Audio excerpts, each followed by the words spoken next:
Ashamaa jala jirtu hordoftoota chaayinaalii kootii akkam jirtan akkam turtanii nuti nagaa galata waaqayyoo jirra jirtu isinis baga jiraattanii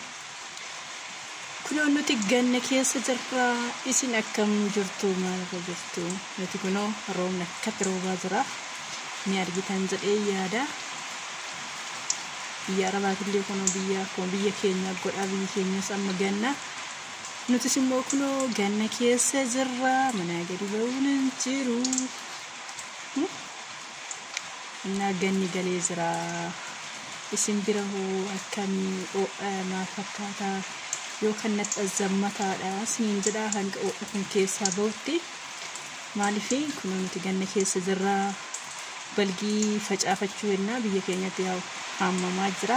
nuti immoo balgii facaafachuu fi amma maal jedhanii yeroo biyyaa gannaa balgii facaafanna maal jedhanii duraanii akkas jenna gizee roobni harka jala qabannee jechuudha innaa nutillee amma kunoo balgii facaafachuuf qophaa'aa jirra ganni galee alamiidha silaa qorqoorroo yisiisuu hin jaalata biyya keenyas katabuma roobaa jira balee gaxariyaa hagasmaara innaa kana fakkaata siniin jedha kunoo kana fakkaata roobni biyya kanaa gaafachiiti ka'ellee cabbii rooba gaafa inni akkatti cabbiillee jechuun cabbii akka biyya keenyaa sana osoo hin taane cabbii shiikii duqeetii kana jechuudha dhugaa waaqayyo dandeesse keessaa hin baatu ani biyya arabaa akkatti rooba jedhee akka yaaduu hin qabu garuu biyya kana achi cabbii roobe taanaan girgiddaadhaan qeqqeessaa dandeesse keessaa baatu hanga guyyaa 4-5 makiinaa danda'anii oofuu hin danda'an jechuudha manaan hin baanu yaa'u biyya kanatti teknoolojii jecha waan ta'eef biyya arabaa kana guyyaa roobni cabbii roobu kan ilaalan jechuudha googalii keessatti innaa baqqaa wanta isaan barbaachisu lafa jala bitatanii hanga guyyaa murtaa'e san jechuudha saniin booda hanga gaafa cabbii sun baqee lafarraa uumutti manaa gadi ba'u hin jiru suniin jedha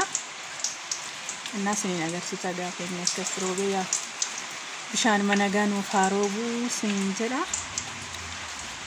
maaliif akka ta'e immoo guddaa waaqayyoon argee hanga ammaa biyya arabaa roobni akkatti rooba hanga kana hammaatu argee hin beeku ajaa'iba kan biyya kana biyya keenyaan walitti dhiyoo jirti naaf akkaataa ta'a ani akkaataa moojii innaa kun akka caafaa gadi qabee siniin jedha kana jirti kaafuna maskoota irraanis ni waraabaa jira nagaruu baay'ee mul'atu na fakkaate fooqis irra jira waan ta'eef laftillee bishaan baay'ee naatti mul'ataa hin jiru yaa osoo ala bahee immoo qorraa kana keessa baay'ee gaarii miti ana dhiisuu fiifuu gadi hin baan qorra kana keessa yoo qorra keessa gadi baan koronaan nama qaba jedhu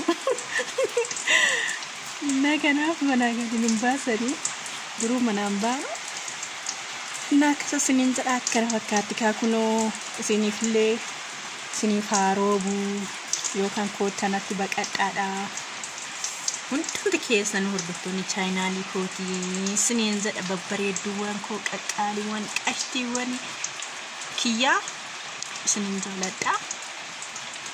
guddaa tokko isin kabajaa isiniin jaaladha kana caalee waaqayyo isin haa jaalatu waaqayyo isin haa kabaju isiniin jedha babbareedduuwwan koo qaqqaleewwan koo innaa hanga galgala walitti deebinutti nagaannoo turaa jedha oolmaan keessan oolmaa gaarii ta'u